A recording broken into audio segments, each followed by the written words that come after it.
Hello and welcome back to the Ecuador Insider Podcast. Jesse, Brandon, pleased to be with you. Go Brandon! Go Brandon! Go! Go! Go Brandon! Yeah! Today's Thursday, August 14th, coming to you from lovely Vilcabamba, Ecuador. Our August 29th retreat is fully booked. Sold out! Sold out. Thank you guys. Thank you so much. Yeah, we're looking forward to that. Any of you are watching this, looking forward to meeting you guys here in a few days and having a good time. And sorry for a few of you that were on the wait list. We did our best. Unfortunately, next time is going to have to be. So hopefully we can make the dates work. Yeah. What are the dates, Jess? Do we have the dates for the next retreat? Well, we do, Brandon. We do. Are they? Do we? So, we have them. I'm gonna buy time for you to look Please them do up. that. So, our next Vilcabamba lifestyle retreat, if you are thinking about Vilcabamba or Ecuador, if you have the calling, if you want to escape hiking bans, have you heard about this? If you want to escape hiking bans or 5 p.m. curfews for children, or just, the mass psychosis that's going on out there, and you want to live in a place that is family-oriented, community-oriented, has the best weather on planet Earth, and is just freaking awesome. Unless you're a demon. For the demons, it's not so awesome. We have to I'm going somewhere with that, but not right now. Anyways, check out our Vilcabamba Lifestyle Retreat. It's a 9-day retreat where you stay at Ishkailuma. There's a beautiful eco-resort here in town.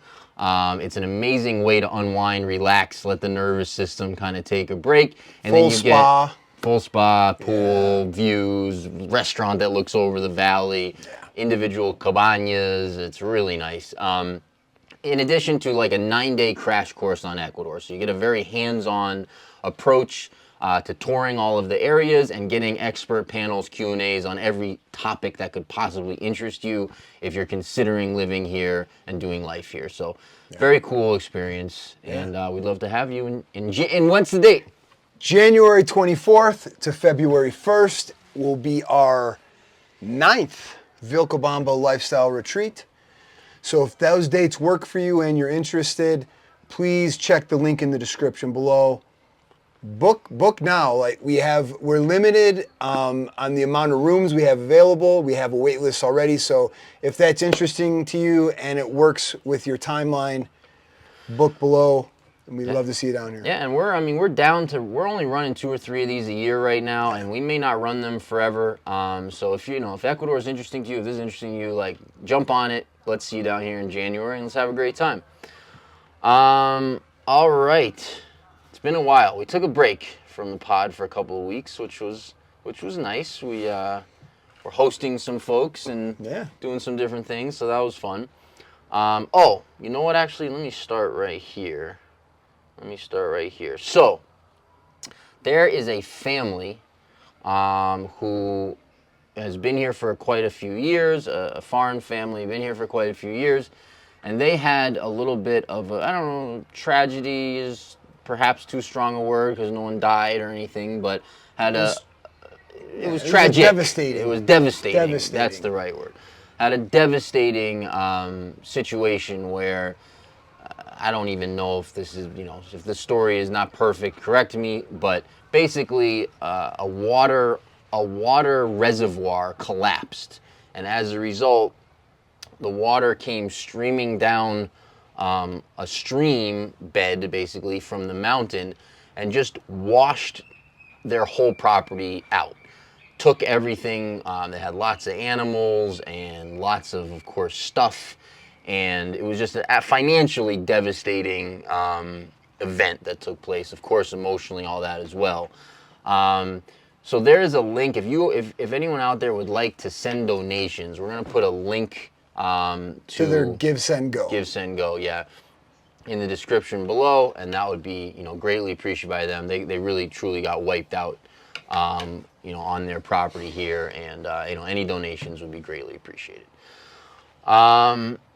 We didn't talk about and I didn't get to tell my notary story either. We're gonna have to tell my notary story.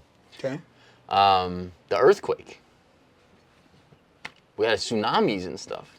We had in an Russia earthquake? or something. Like It's been a while. yeah, it's been a while. Okay, that was a while ago. Yeah, I had my buddy was in, his sister-in-law and brother-in-law were in Hawaii, and they were like, he messaged me at like 11 or midnight and was like, Are you still alive? dude, well, yeah, I mean, but he was explaining like that, in Hawaii they were getting mandatorily moved to the fourth or fifth floor or higher of every building.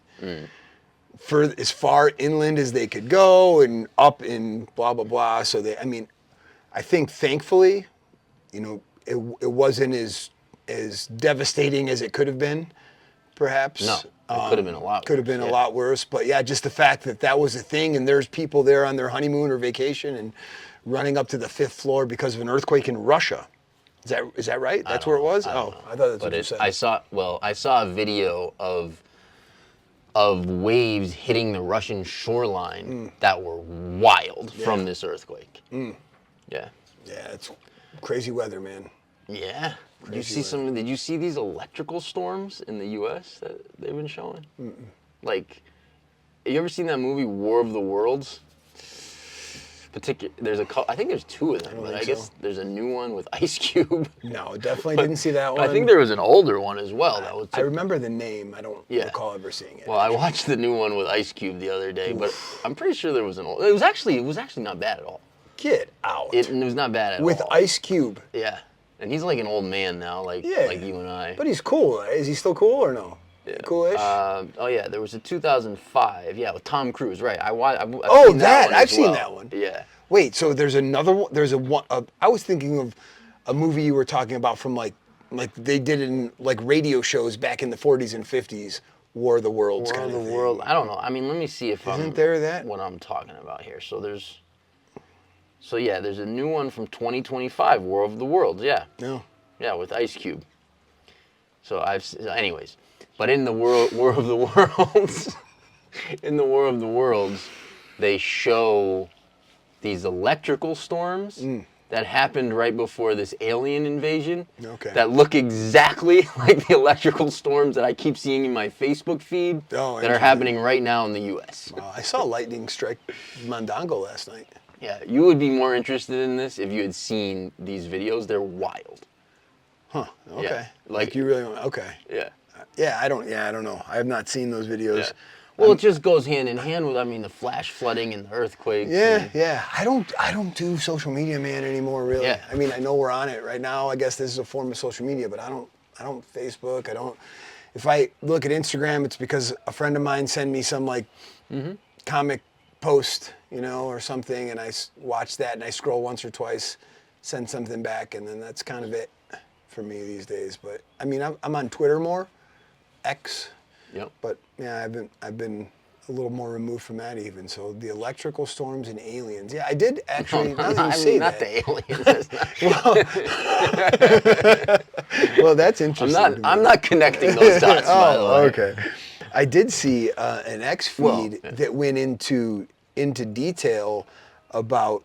Do you remember? I forget what mall it was where there was like hundreds of cop cars, and there was people claiming they saw 10-foot beam in Florida. Miami, yeah. Right. And I remember we were traveling, and I talked to a pilot, and the pilot said like they banned air travel, like they downed air travel, and blah blah blah. And he said that he knew a pilot that was at the mall or something that confirmed the story, and he's like, so I don't know. And that now there's I went through this whole thread about like, wow, that's interesting because the whole official story ended up, it was a bunch of kids lighting off fireworks in the mall, but you send 500 cops and shut down air travel, and they showed all the people getting their phones cleaned.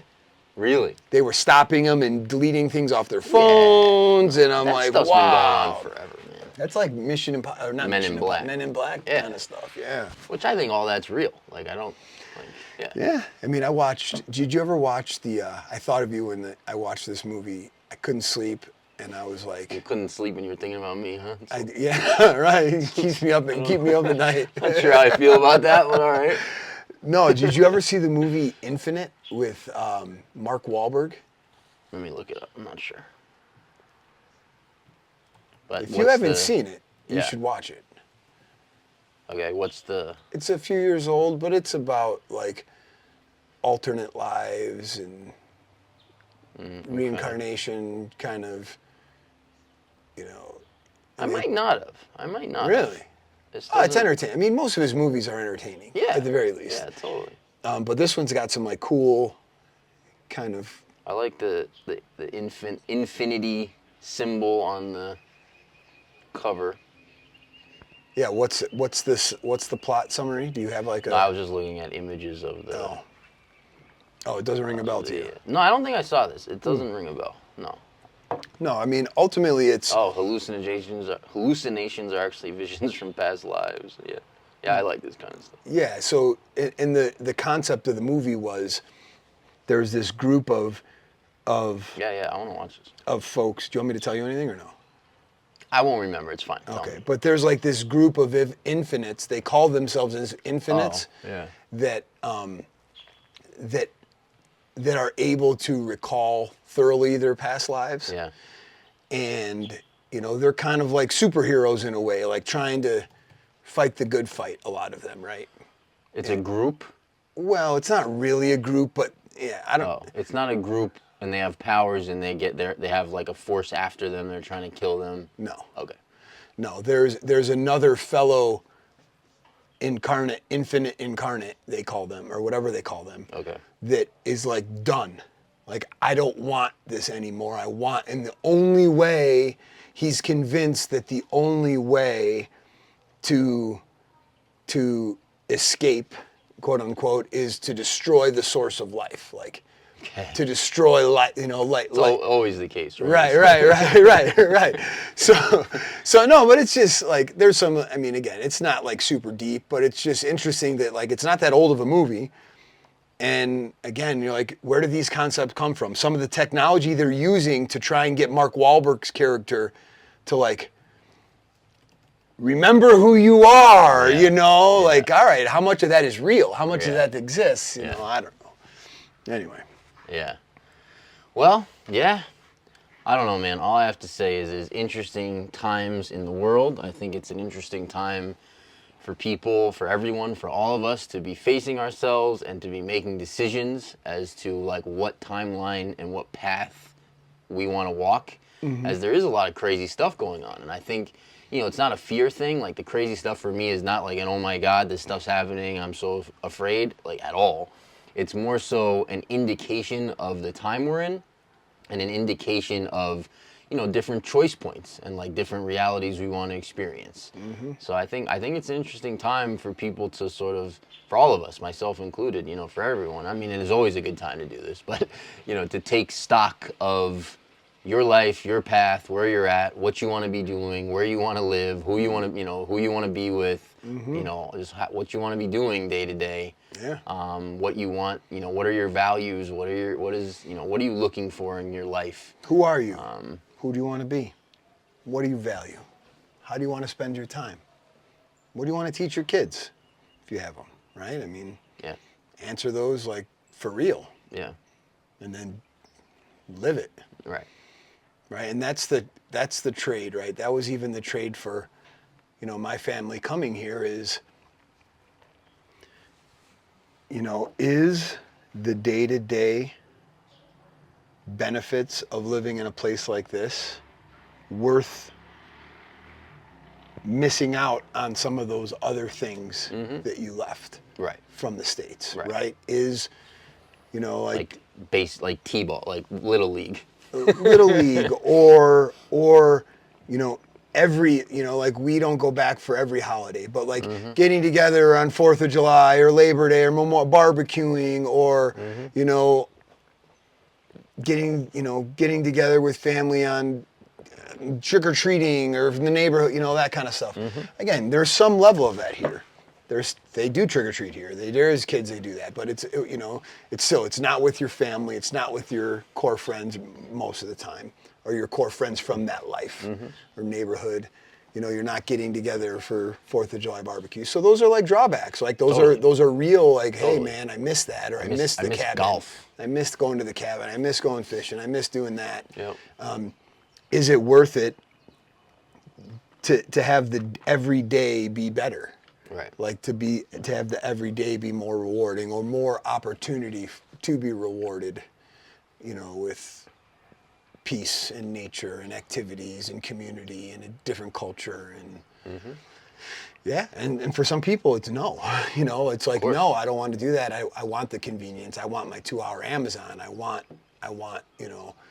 this is how I want it, and I want it like that, well, that doesn't work here, right? So if that's your value, if that's really what you value is convenience and order,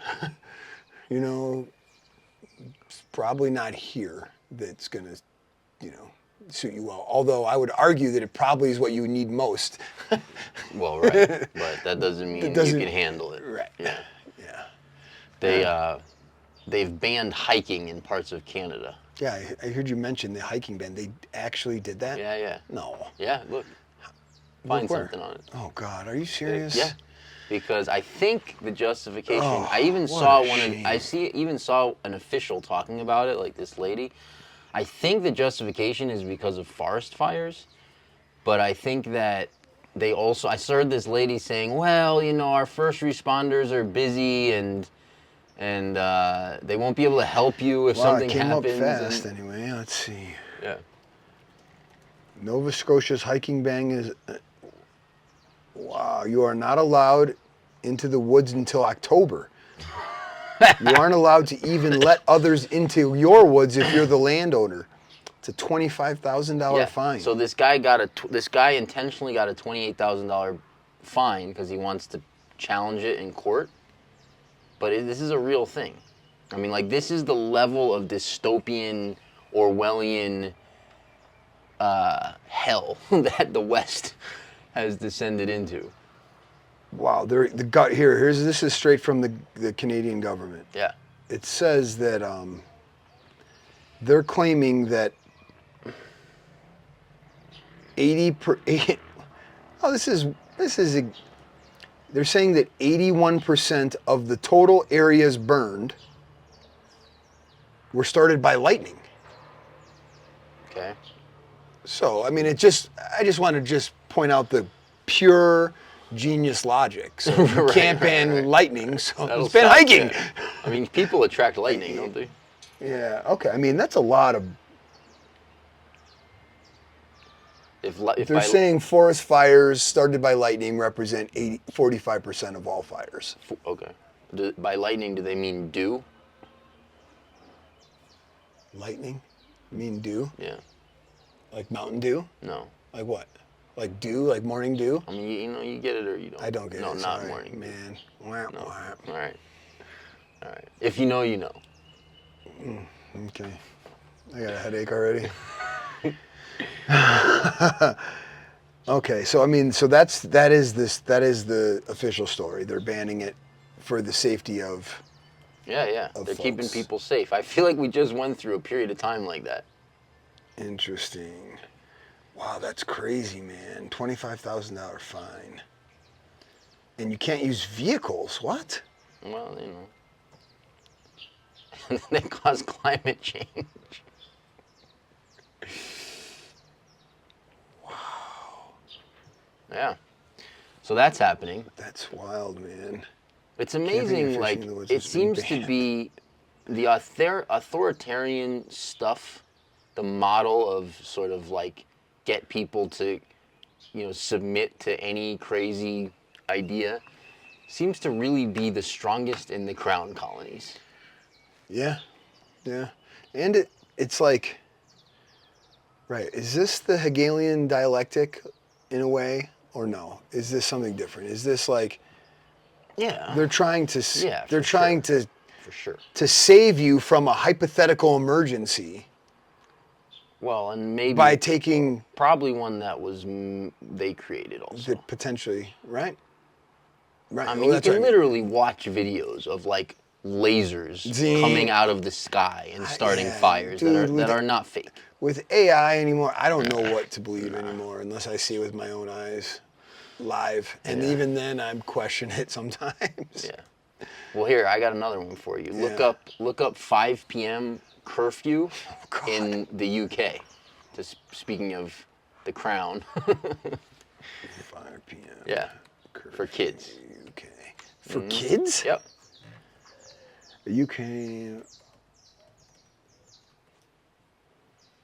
What does that come up with? Let's see. It shows a video of a girl getting dragged out of McDonald's by police in the UK because she was grabbing a Big Mac after 5 p.m. Because McDonald's bans kids without adults in the evening.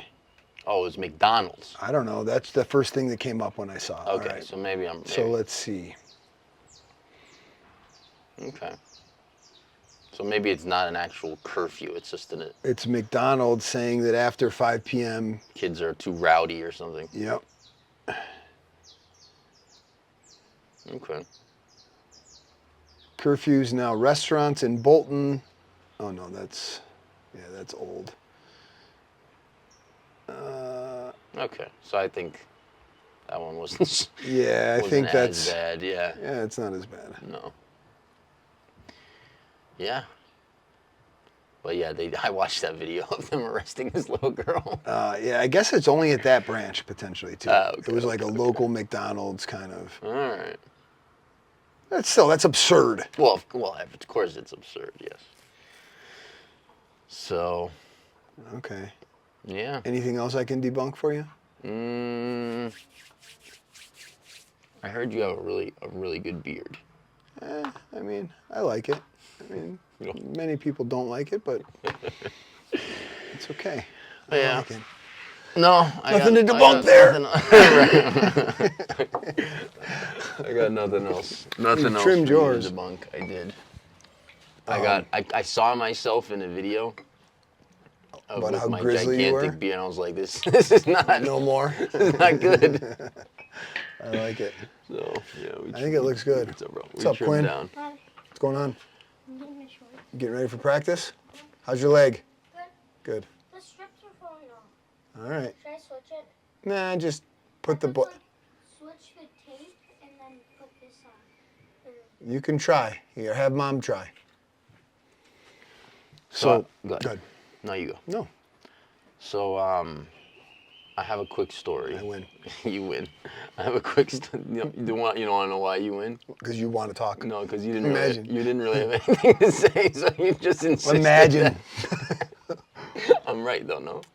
No. What were you gonna say? I have two things that I took notes on I'd like to share All right, go ahead. Go ahead. about the economy. Oh, the economy. Yeah, let's do the economy. Go. You want to do that? Yeah. All right. So there's some interesting things. So we've talked about some of these cycles with interest rates and environment. I mean, you're seeing finally that that Bitcoin dominance change. You're seeing Ethereum went from 2,600 or something to 4,800 or so in less than 2 months, like 80% return. Okay. So those are things we've talked about in the past. We've talked about interest rates and inflation and how they're going to manufacture that, and it's getting interesting. So check this out. So we are starting to see some of the tariff stuff. This is like trying to be. I couldn't care less about what side of the political false dichotomy aisle you reside on. Yep. It is what it is. Like there's tariff stuff going on. Some of it has been executed. Some of it has been rhetoric. Yep. But we are starting to see a tick up in inflation again in the States, right? So core CPI inflation is back above 3%. Okay. PPI is largest since March of 2022. Okay. And what's interesting is now you have Donald Trump, president of the greatest country on earth, calling for a 300 basis point rate cut immediately Yeah.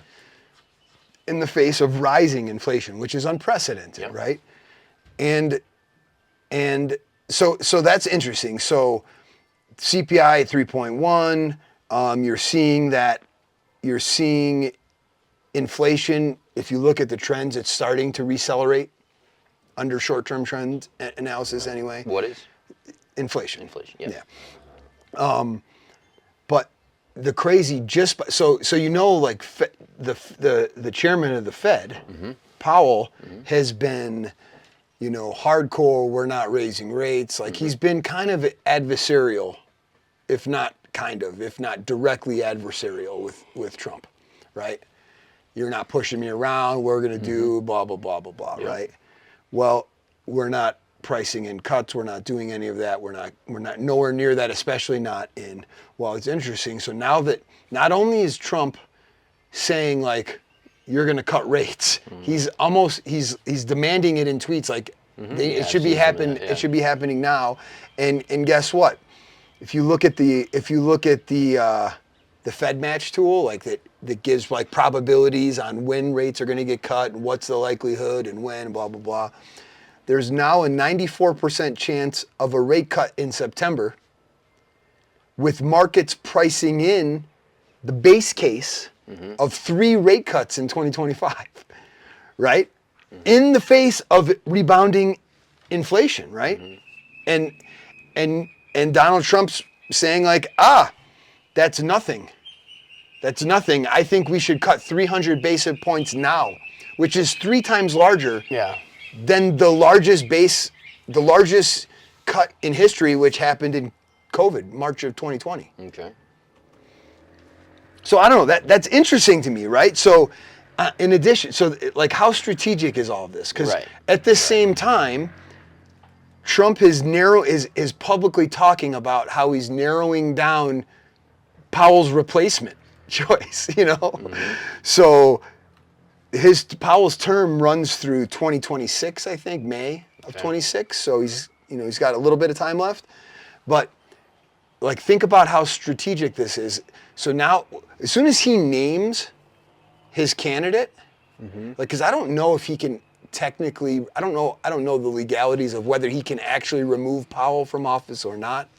But let's just say he can't or doesn't, and Powell finishes his term, doesn't step down, isn't replaced. As soon as Trump names his candidate, guess what's going to happen? This is what got it for me. The market is going to start pricing in not Powell anymore. Sure. They're going to start pricing in that, and that's where you're going to see. Like, dude, if they cut rates like that immediately. What do you think? How long before mortgage rates are back under 3%, and you think that prices don't skyrocket immediate 10% in the housing market?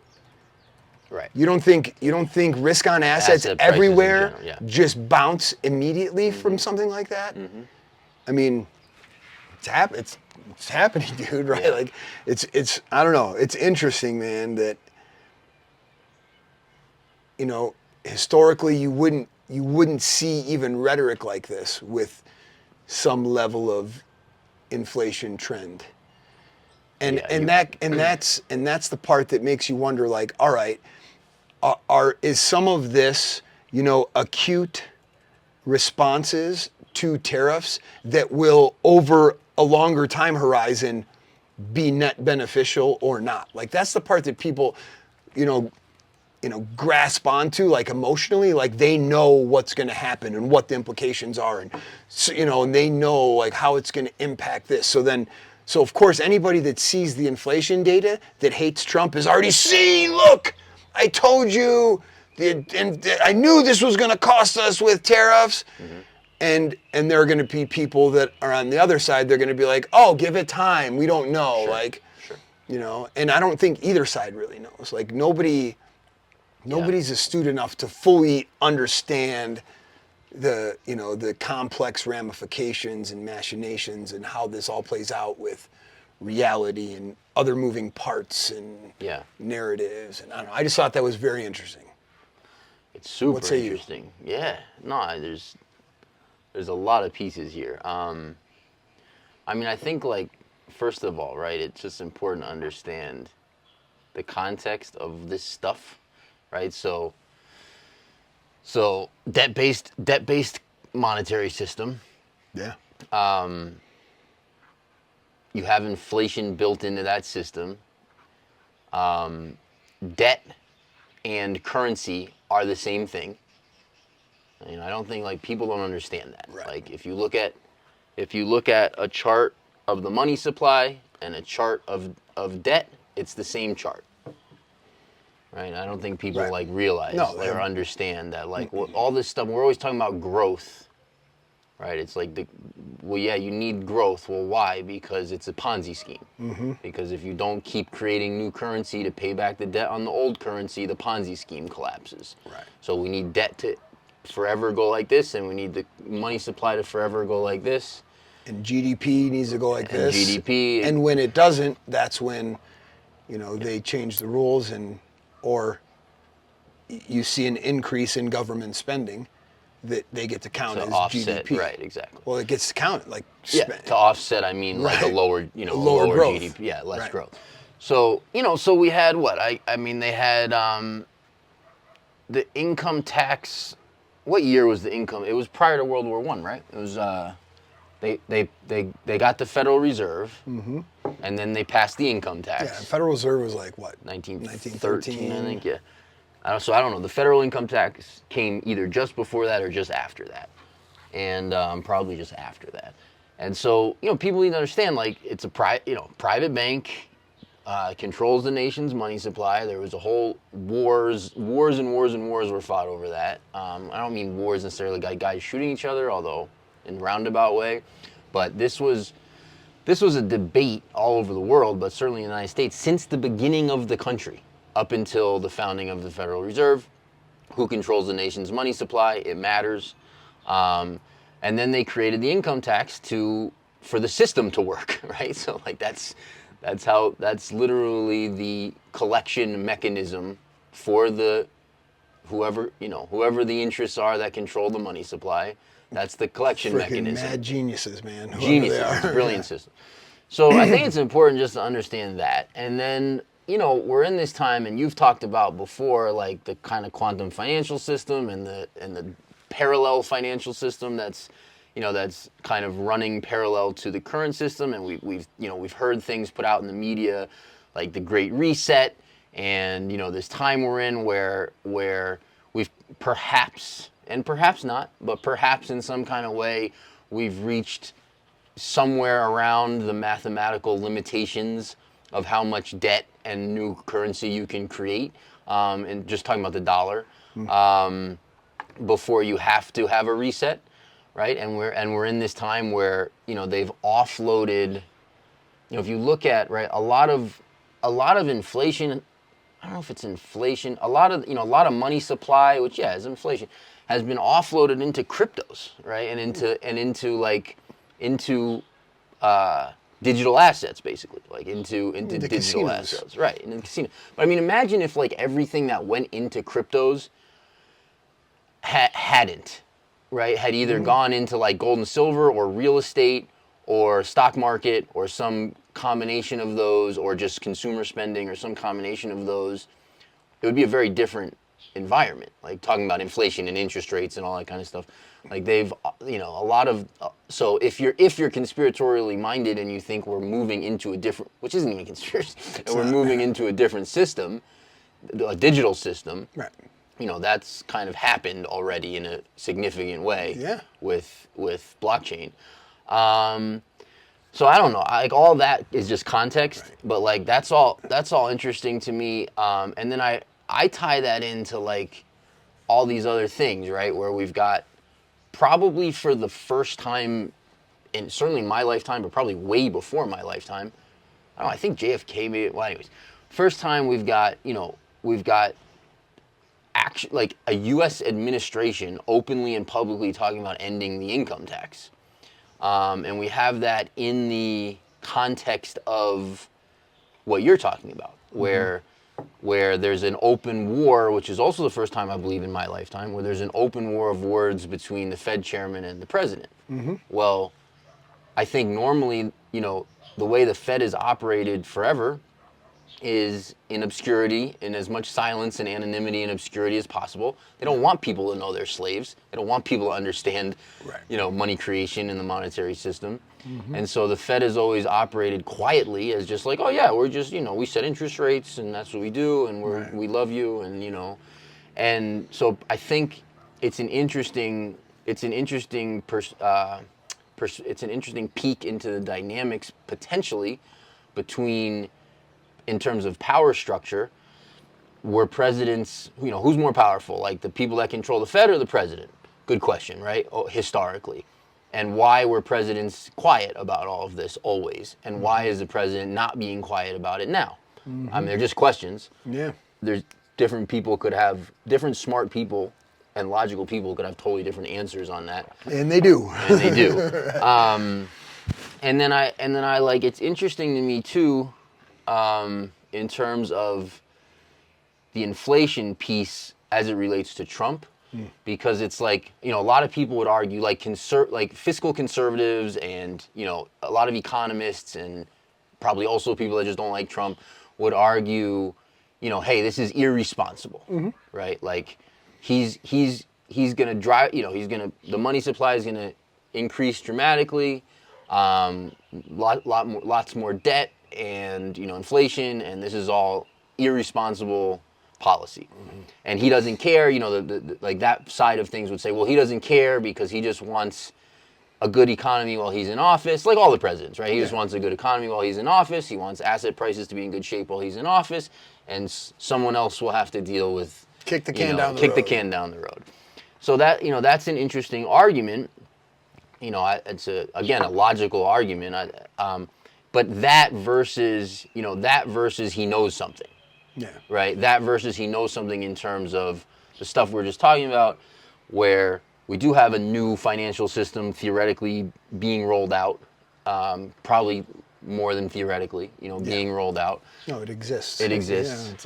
We have potentially that data point of the Fed not having the same degree of power, perhaps, that it had previously, etc. And maybe we do have a power shift even on the planet in terms of good versus evil, right? Yeah, in terms maybe. of, and so is it irresponsible, or is it just understanding and knowing something, right? Right. Or is it, or a mix? or is it a mix? And is it all right? We've never done this. I have enough smart people saying that, hey, there might be some acute pain, but over time this is a better decision. It puts us in a better spot as a country, like if that's the case, and I have the balls to do it, like, and no other president has been able, wanted to do it, like, I'm okay with that too. Like to not even have to know something, but just be like, hey, I have faith that these people that I trust are saying this is, if we get over this hump, this is where we end up. Yeah. I mean, I think like if we take out the rhetoric completely, and we take out anything that anyone says they want or are interested in or believes in or if you take all of that out and you just did a analysis of the powers that be, whether that's Congress, the president, the bureaucracy, etc., forever, you could, at least for a very long time, you could make a pretty strong argument, I think, that the goal is to bankrupt the entity. In this case, the government, or right. Like if you look at, well, I mean, they're without question they're already bankrupt, right? Well, probably since 1913 or whatever. Right. Yeah. 100%. Or 19. Yeah. Yeah. I mean, how do you? When do they come? Yeah. How do you recover from the deficit? Yeah, you can't. Like it's not. I don't know if it's mathematically possible. No, it isn't. Yeah, I mean, I think we even got to. Well, anyways, that's a whole nother. But right. So if you look at it, right, I don't see that same thing necessarily with Trump, which is interesting to me because it seems to me usually like the game plan is like we're gonna spend as much on as much stupid shit as possible, and we're things like we're gonna have like a truck in Iraq, and if it blows a tire, we just leave the truck and order a new one. Just stuff, whatever, just stuff you hear about that are like, oh, like they're just trying to spend money, or we're gonna study like the homosexuality in salamanders and it's gonna be 4 million, 400 million, whatever. Whatever. It's like, oh, this is, they're just trying to spend money. Right. But I don't. And so, anyways, when you look at where revenue comes from, because unfortunately we do have a government, you do need revenue for things, I suppose. Yeah. Currently. Yeah. You look at where revenue comes from, it's interesting to me to see this administration looking for other ways for there to be revenue, and I think there might be reasons for that. Mm-hmm. So I just tying in the tariffs and stuff like that. Yeah, and that's another piece where I think that folks that are really in the matrix, buying into the kabuki theater as reality and on an emotionally charged side of that political divide, will, they'll buy into like, oh, they're spending my tax money is being misappropriated, and oh, they're wasting my tax money. Like, that's the emotional, like, charged response to some of this stuff, when your tax money it's irrelevant to the size to the magnitude of deficit and spending that we're talking about. Yeah. Like, it's a drop in the bucket. It doesn't fund the government for a year. Like, I don't even know. I did the math on this before. You can do like 100% income tax on, Yeah, you can't pay it back. Right. It just, the math doesn't work, right? But somehow, that's why you're gonna own nothing and be happy. That's the 100% income tax. Right. So it's interesting, but they've got people believing that narrative, like, oh, it's just political hyperbole and rhetoric to charge you up about the opposing bad guy that you hate right now. And they basically, like, they take people's moral system, belief system, like the things that are important to people, and they then attach it to stuff that then they get you upset for believing they're attacking your morals or belief systems, but those two things are not actually connected. Right. So it's like, it's like, oh, they don't care about poor people, they hate education, but it's like, if you like, or vice versa, or like that, But it's like, if you actually look at it, right, taxes is a great example, or just the way money is spent and taxes and budgets and all that, because again, like, people don't understand, like, the system was designed to collapse. There isn't a mechanism that creates the interest on currency to pay back the interest. Right. So the more currency that's created, aka growth, the more currency that's created just creates more debt infinitely. Which devalues the existing, right. Which again is a system that is designed to collapse. Like, it's designed to create scarcity and to collapse. So it's kind of a miracle it's made it this far. It truly. Yeah. Like, truly. Well, and it's really only Bretton Woods. Like, it's really only Bretton Woods that has allowed that, because every other country's doesn't have that. Doesn't have that, whatever you call it, and so advantage. So then we're all arguing within this false paradigm of, like, as if there's these resources that come from this place, and then we have to decide how we use them, which isn't the case. Right. Like, that's not true. Right. The underlying assumption is that it's already been so misallocated. There is no capital allocation strategy that's going to, solve you from, you're not. I mean, what is the world, like, what is a government budget, or just what is, like, public services, or, like, even if you believe in, like, a big government and a big state that, like, does all kinds of stuff, like, what does that look like if you don't have any debt on the currency?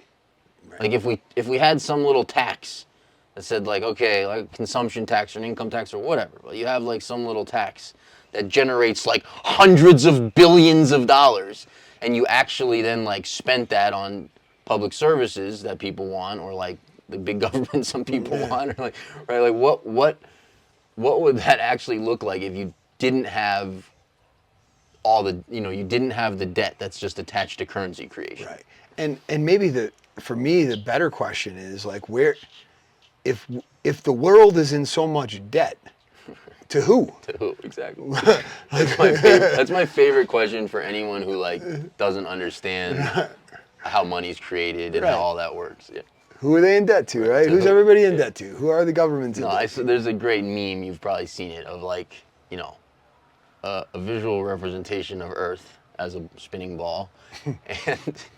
and it's like from an alien's perspective. And they're looking and they're like, and it's, I don't remember what it says, but it's something like the people there owe somebody, $300 trillion. Right. Like, Who? like, where they like, Yeah.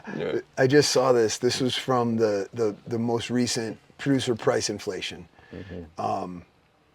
So it was, this is in, I don't know if this is a typo, but they're saying that, month over month, there was a 3.8% surge in margins for machinery and equipment wholesaling.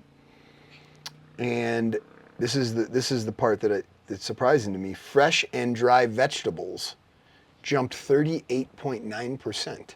in the U.S. So it's according to this. Wow. That's wild. Yeah.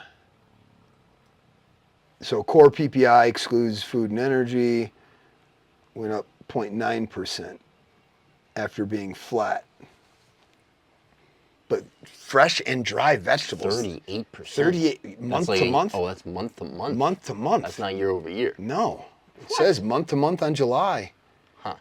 Fresh and dry vegetables jumped 38.9%. I mean, they want you eating at McDonald's, baby. Right. Is that, again, I don't know. Maybe there's some seasonal stuff with this. I don't know. What did June to July, the last 5 years look like? Is there is there like a jump Sure. or not? But that seems like a big, is that like, all right, we just taxed avocados from Mexico? I don't know. Is that, right, is that that's the tariff tariff stuff? Sure. I don't know. Yeah, the U.S. does, well, it imports a lot and it also exports a lot. Yeah. Yeah. It's interesting to tie some of this stuff too into Ecuador, right? Because it's like what the money system and the size of government and the complexity of the economy and so on and so forth have created in the U.S. is a very expensive life. It's made it very hard to do things, just like to execute stuff. You need licenses and permits and permissions and layers of, that kind of stuff. And it just made it very expensive. So, like why does this widget cost me $18? Or why is it $300 to call a plumber or whatever? It just made things very expensive. And partially that's because, like all countries and most countries in the world, they are in control of their own currency. And so the amount of debt that's in the system is up to them in this case, right? It's up to the country, or however you want to look at that, this Congress or the central bank or whatever. But whereas Ecuador is not in that same situation, right? So Ecuador is on the U.S. dollar, but in terms of the mechanics of how that functions, the money supply in Ecuador is not based on the amount of U.S. dollars in print, nor is inflation. So in the States, you have, if they increase the money supply, you have, unless they're offsetting it in some way, inflation goes up. Well, Ecuador, in order to get more dollars, has to borrow them, I guess, from the U.S. Has to order them. I don't know how that works actually, but they can't create them. They can't create them, and so you have much more of a sort of limited supply and a closed system. And so you don't have the same kind of risks in terms of inflation. Yeah. And then because the lending practices are the way they are here, and because the complexity of the economy is so much less, and the size of the bureaucracy is so much less, and culturally, people would never tolerate you needing 4,000 permissions to do something, nor do they have the budget, again, partially because they don't control their own money supply, nor do you have the budget to enforce any of that stuff. So it leads to, like very, very slow money velocity, which is good and bad.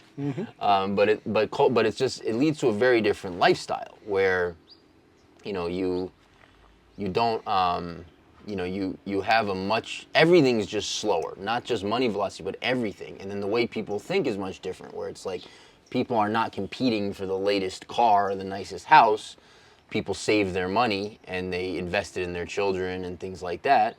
And yeah, it's just a totally different dynamic. I mean, I think of people, some of the questions I get, which are good questions, but like where people are asking about, you know, what, like I had someone asking me, you know, I just think about zoning as an example, right? Where you might have zoning back home where, you know, they're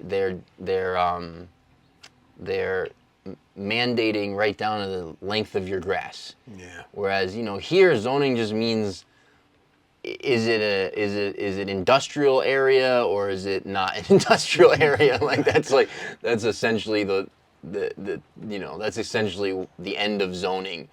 And that's just kind of an example of just life in general. Yeah. In Ecuador, like, you know, if someone were to tell someone here, like, you're supposed to paint your house a certain color, right. It would be funny. That's it not would be HOA approved color. Yeah. Yeah.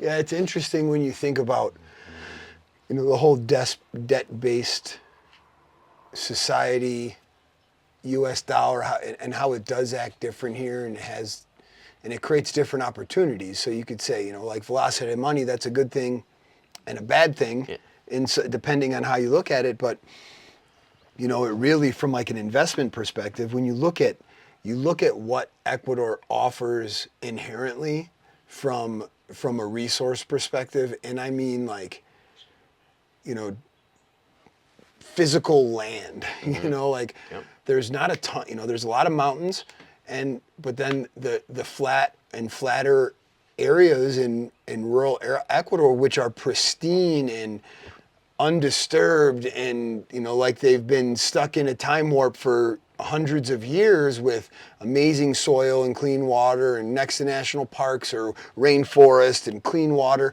Like, as the world continues to globalize and industrialize and, you know, those types of physical resources become inherently more rare.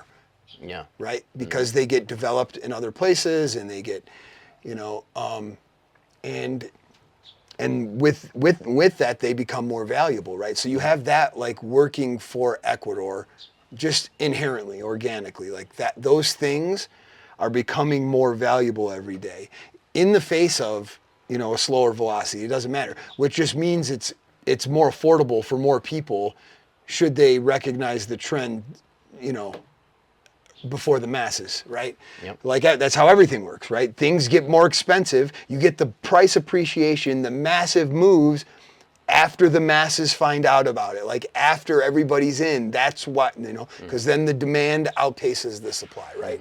So you have that.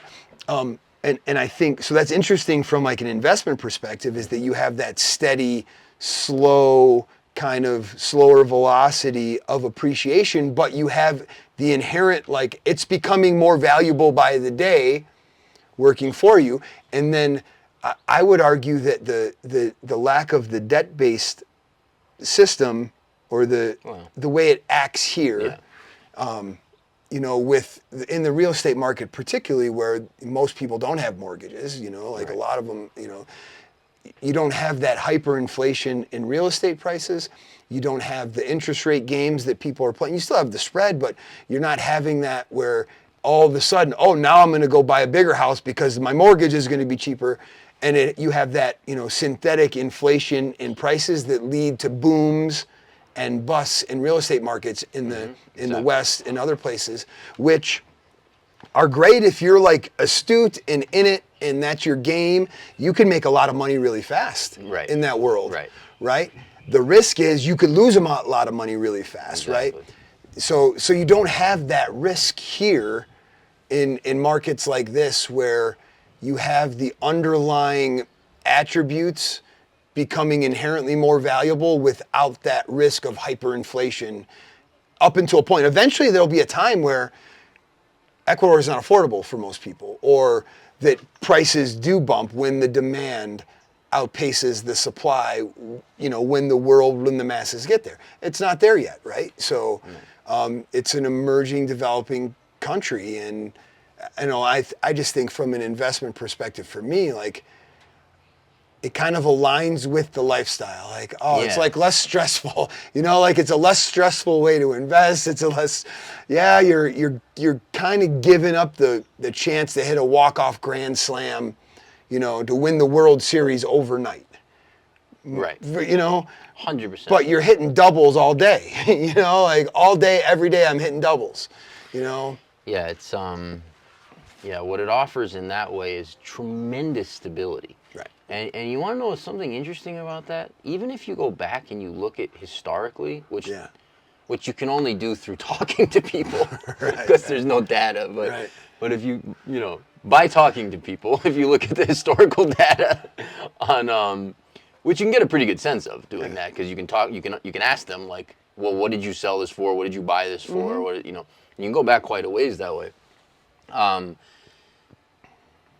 There's never been a time that I'm aware of where prices on real estate here went down.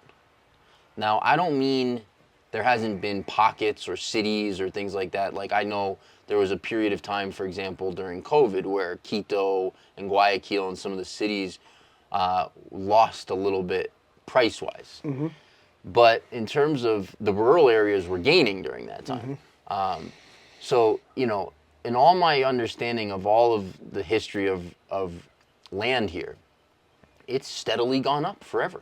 Yeah. It's steadily gone up forever. And that's, again, I think that speaks to two things. It speaks to the underlying, well, actually, probably my favorite thing, which maybe encapsulates both, it's a real market.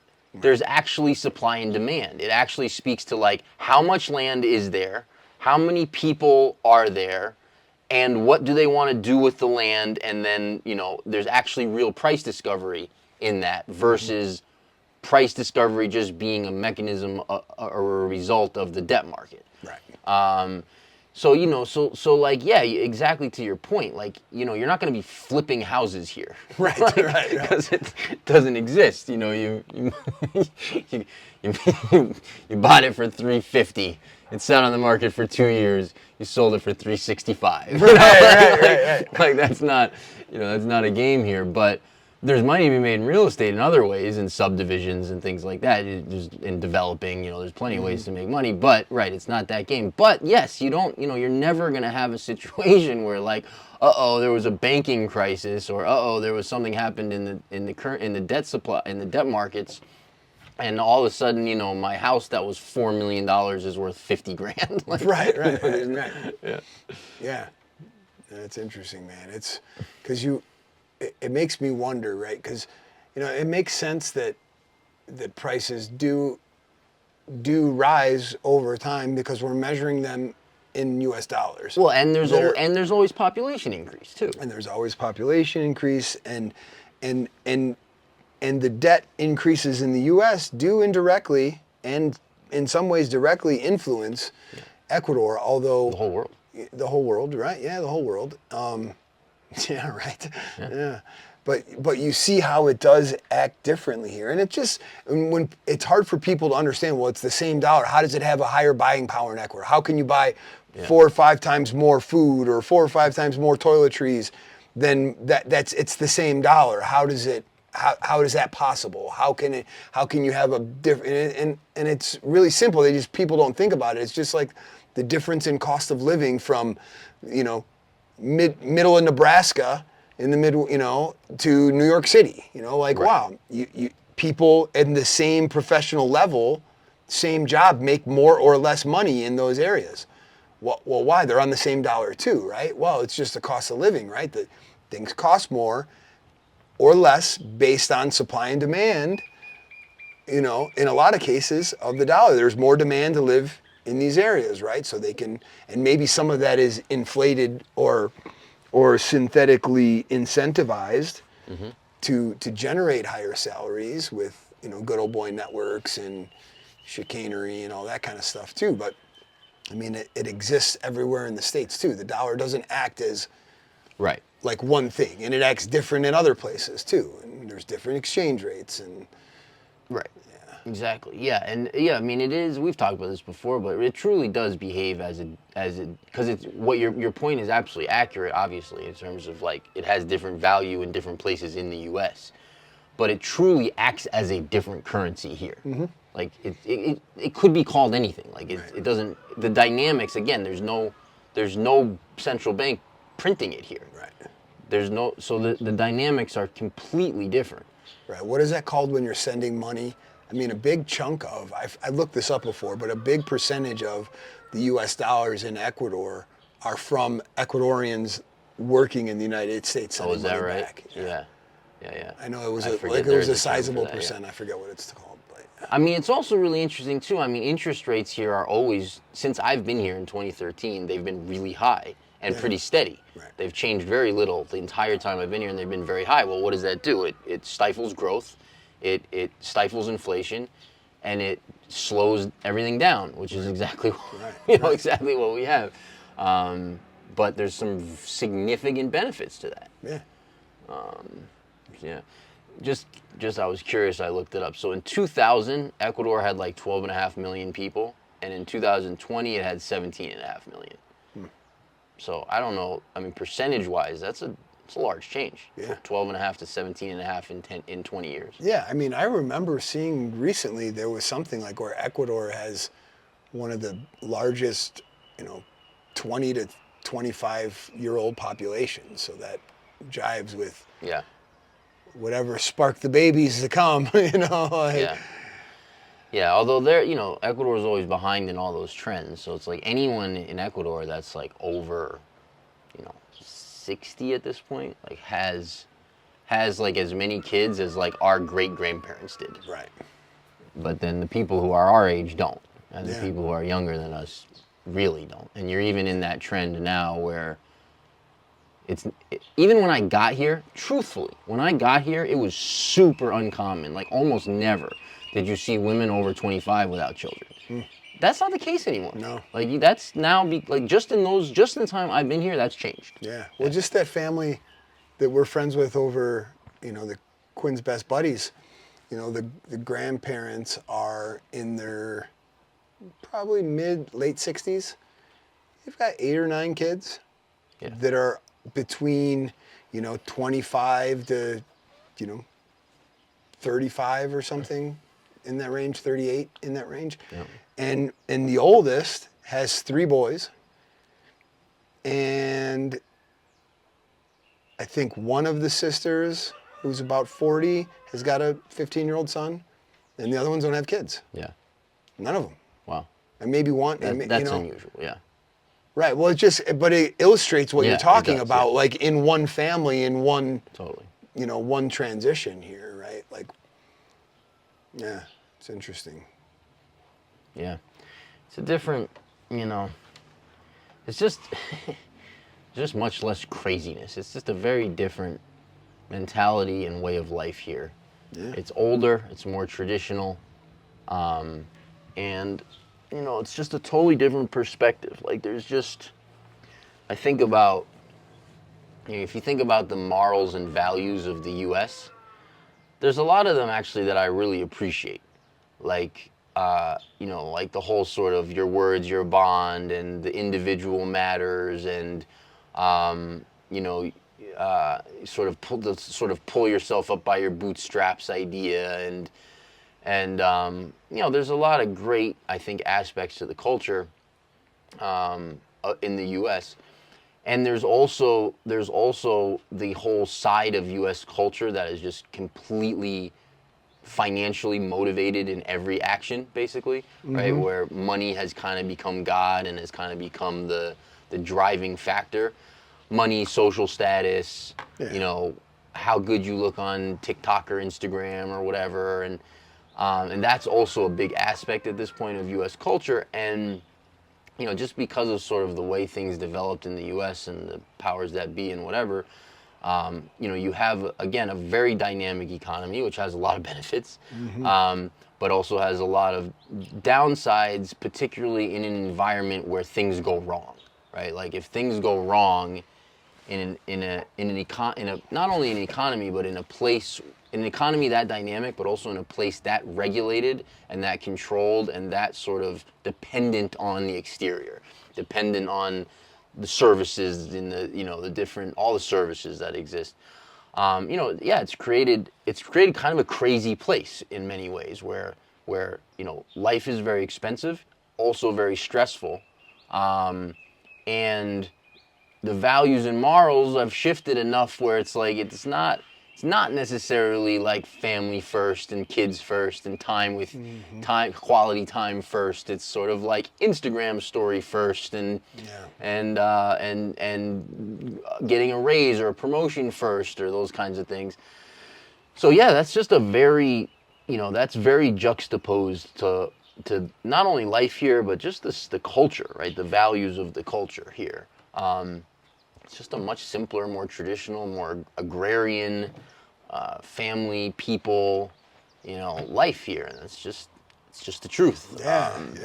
I mean, that's why the Matrix is so powerful, man. Yeah. It's so brilliant and powerful, is because you get those dopamine hits of Instagram fame and Instagram riches and Facebook Reels and all that stuff, and then like you're morally debunked, or you're miserable, or you're not happy, and you're doing all this stuff, and it's like to what end and for what purpose? Like who am I really making happy? Right. I'm trying to make someone else think something about me. That in a lot of cases isn't even close to being true. Like it's not. Like it's okay. It's like, how about just accept that life isn't perfect and it's okay to like make mistakes and learn, and it doesn't have. I don't have to have a perfectly manicured crisscross cut front yard. What? Edged and like that. Okay, that's what I need to be stressed about. That that's important. Like for what? To load a bunch of freaking chemicals on your lawn so you get no dandelions that actually so you get cancer. Right, and it kills the medicine that's growing in the grass. Like here you go. My grandma, I remember back growing up, she would go out and pick the dandelions. Like we would never do that in our backyard, and she would go pick the dandelions and make dandelion salads, and nice. Even back then. And your grandma. Yeah, my grandma, awesome. yeah.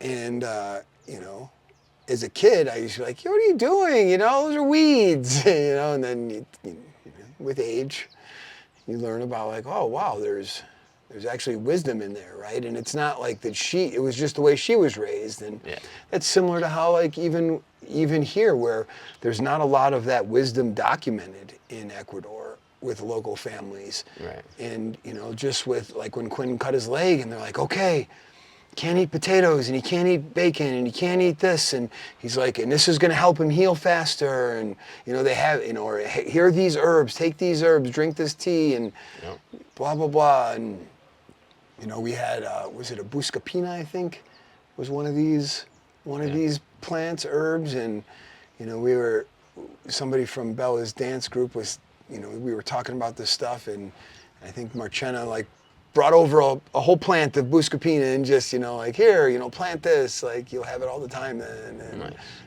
It's just, But like that stuff's not written. It's not down. It's not documented. Like they only know it because they know it. They know it because they were taught, taught it, right? And no, it's true. It's like, how do you find that stuff out unless you have a relationship with them and you have an accident like that and they're like, oh, well, here, do this and here's why, and this is why it worked for us. And, who knows, maybe there's science behind it. I don't know, maybe there is, I'm sure we could go really quickly figure out, what the scientific reasons why potatoes are potentially nightshades or pork doesn't benefit a rapid healing state, maybe. I don't know. Because it's not good for you. I don't know. Potatoes? Yeah, I don't know. Potatoes are controversial. Pork isn't.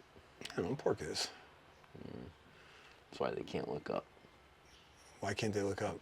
Why do they need to look up? I'm not answering either of those questions. All right. Yeah? Yeah. Sun's coming out. Go get some sun. Yep. Cool. Well, if you made it this far, we appreciate it. Yeah. Like the video. Give us a comment. Ask a question. Let us know what is on your mind. If you're not subscribed, subscribe to the channel. We'd love for you to be subscribed to the channel. It makes us feel good. It makes us feel good. Makes Jesse happy. Yeah. Yeah. You shouldn't have external things affect your inner state. But Right. I'm not what is it? I'm not enlightened yet. It's not, no, but see, that's the thing. It's not those internal things that affect your internal External? state. External. It's not those external things that affect your internal state. It's your judgment of them. Correct. You're right. Oh, You're absolutely right. Kaboom. I feel like Mr. Miyagi should come out right now. Yeah. Say something profound. Wax off. Wax off. In an Eckhart Tolle voice. Yeah, Eckhart Tolle. Huh. Yeah.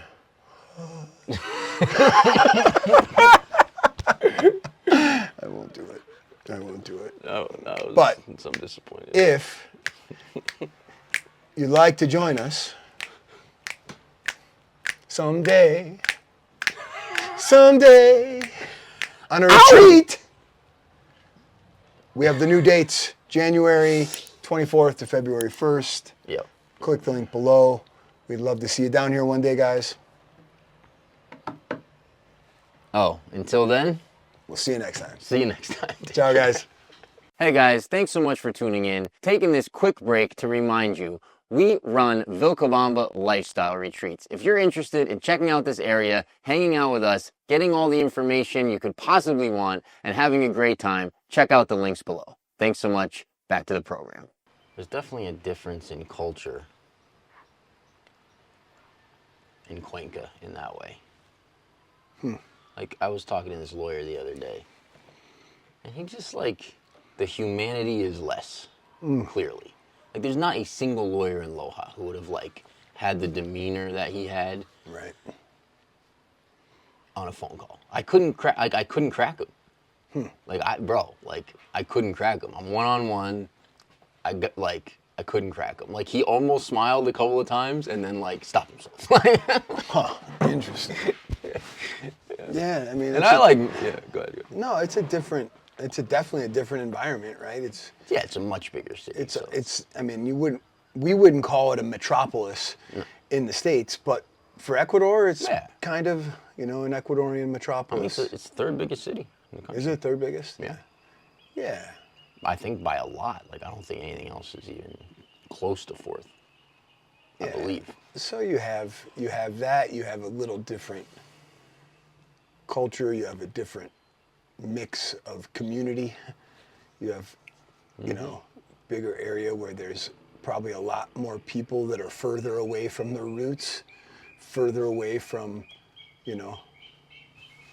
generational family values in that sense, where they're not like where we're here rural and people are kind of still that in those bigger metropolis areas. It's kind of, they're more chasing Instagram life and exactly. materialism. It's much more in the Matrix. Yeah, in the Matrix, yeah. I mean that's just the rule for cities though, isn't it? I mean 100%.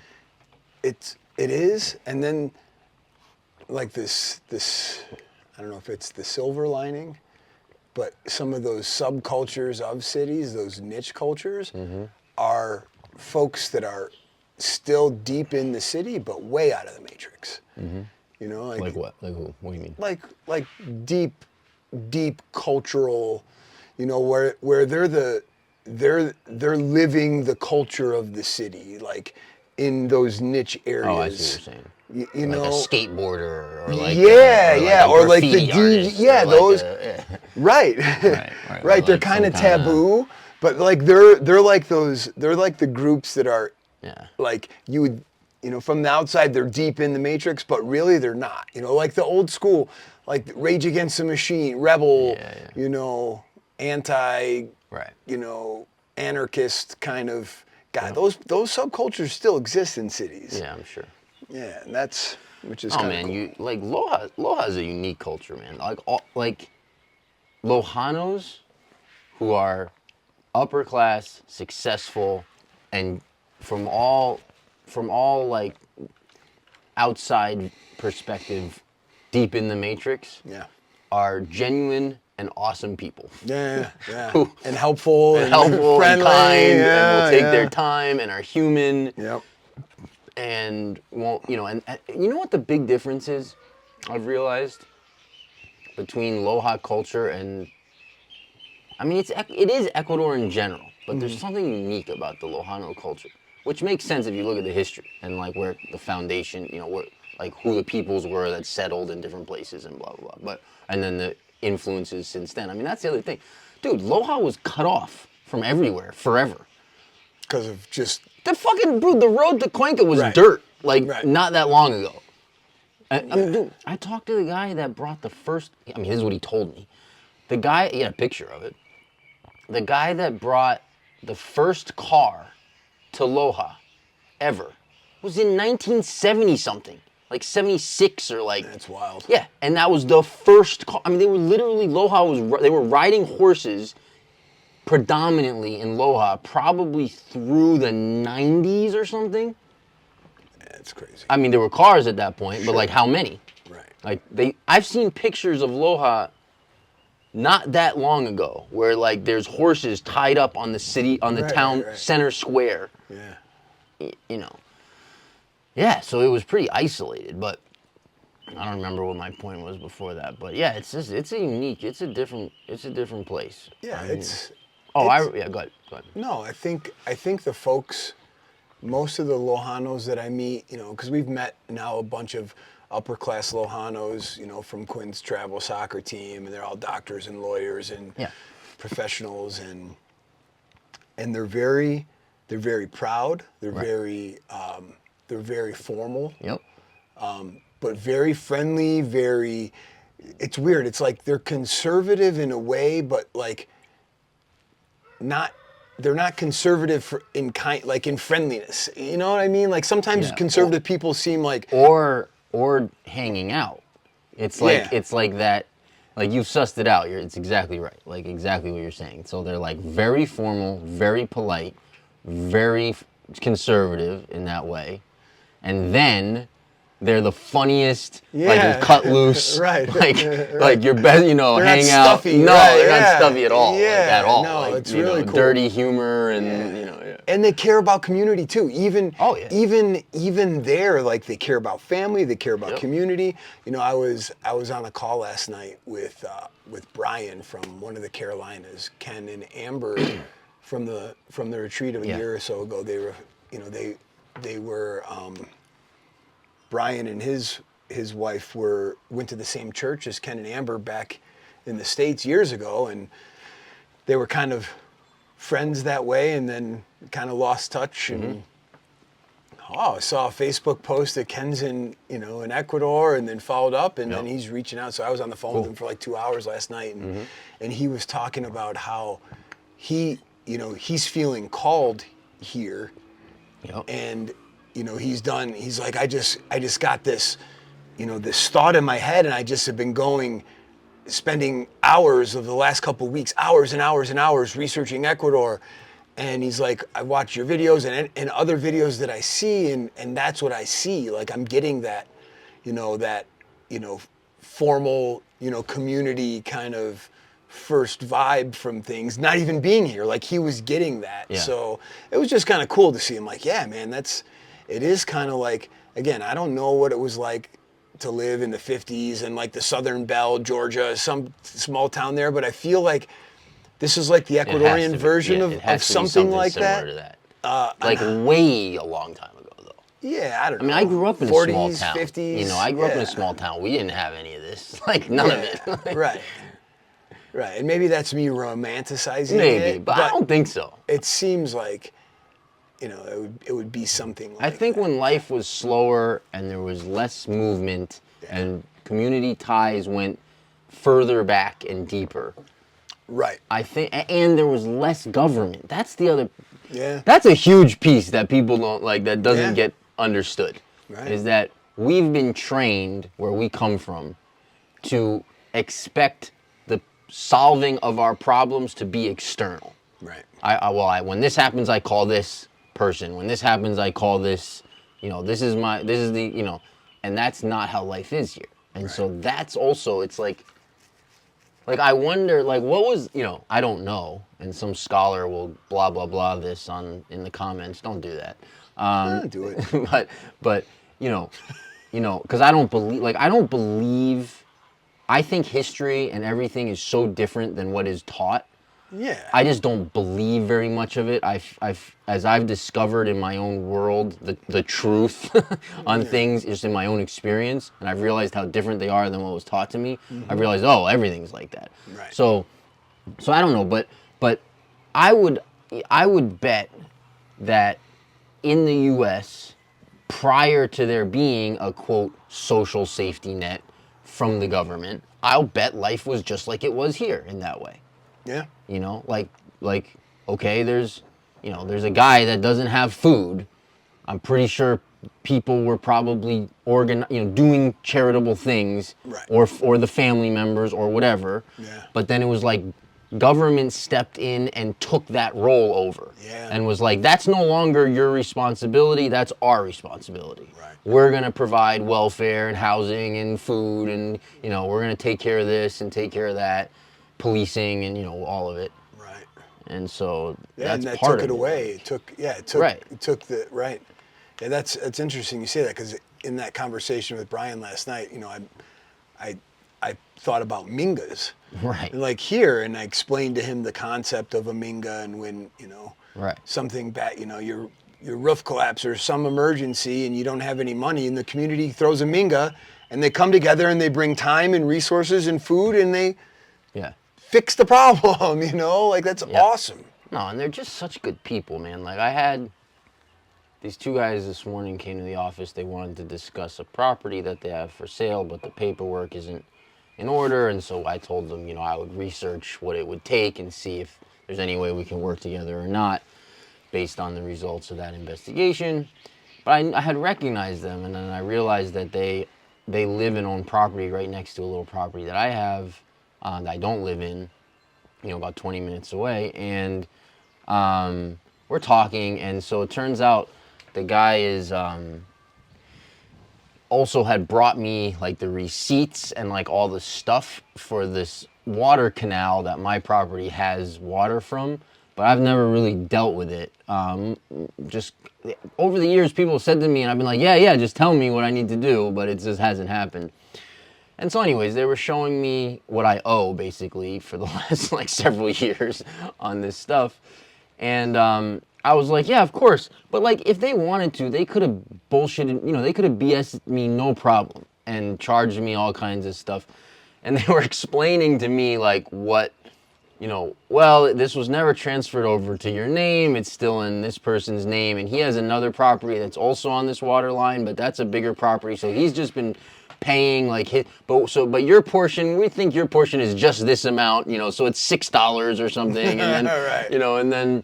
And then there was 2 days of mingas and so they just like, they know me, and they all know me, like they all know me in that area. And because of that, because they all know me, they all just did everything for the last couple of years and like never bothered me about it, other than like mentioning it a couple of times, which I then was like, yeah, of course, just tell me, but then never like sent what they needed to send so I could actually do anything. And, this was but it was just so like clear to me as they were going through the process of telling me what I owed, just how freaking honest they were being. Right. And just like, I just really appreciated, it was a moment of appreciation for the culture. It just wasn't at all like it would be probably back home of like, hey, here's your bill, you owe me this money type of thing. Right. It was just so understated and calm and explicative, if that's a word. And it is. Yeah. Explicative. Is that a word? And I don't know if that's the word you meant to use, but it's a word. I mean, that they were explaining in good detail and right. extra effort on the explanation. I had this, when you were talking about the Pardo, you reminded me of, another example like Paro. this. El Paro. Oh no, you weren't talking about the Paro. What were you talking about? Dominga? The Minga. Sorry, I'm talking about the Paro.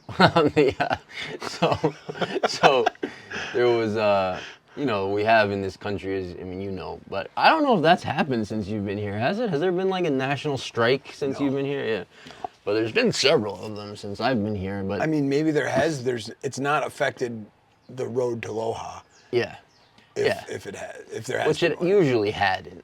There's only one I remember that affected the road to Loja. I know there's been rumblings of one. Yeah, there's always a few right years ago, but I don't. Yeah, I don't so there's a recall. Latin American phenomenon which I think is in a certain way awesome, where like if people get pissed off enough with what the government's doing, they'll shut the country down and make demands, and it's basically it's almost like a labor war or something, or It's much better than shooting up a school. It's much better than shooting up a school, and it's also much better than just having no say whatsoever. Yeah. Then it's just like you do a march. Like in the States, they're like, we don't want war. And that No, in the States, man, it's worse. That's what I was making a very poor taste joke. But like when people are upset with the government now, they're doing very rash, unconscionable things because they're upset with the government. Vigilante insanity type stuff. Yeah, man, Anyway, go ahead. Yeah, so they have these, occasionally there'll be a major, strike, basically, where the country's roads are shut down and the people are marching, and it can be little or it can be huge. Back in the day before I got here, they toppled presidents this way many times. That hasn't happened since I've been here, but it got close when Moreno was president. It got very close. I think he basically caved to the demands on a Friday. I don't think he would have made it through the weekend. I think that was. Wow. I think he would have stepped down. And anyways, so there was a paro one time.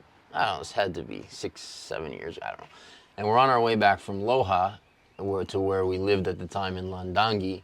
And literally a couple hundred yards before the turnoff for our house, which is then just a few hundred more yards, they have the intersection. The intersection in Landangi is closed.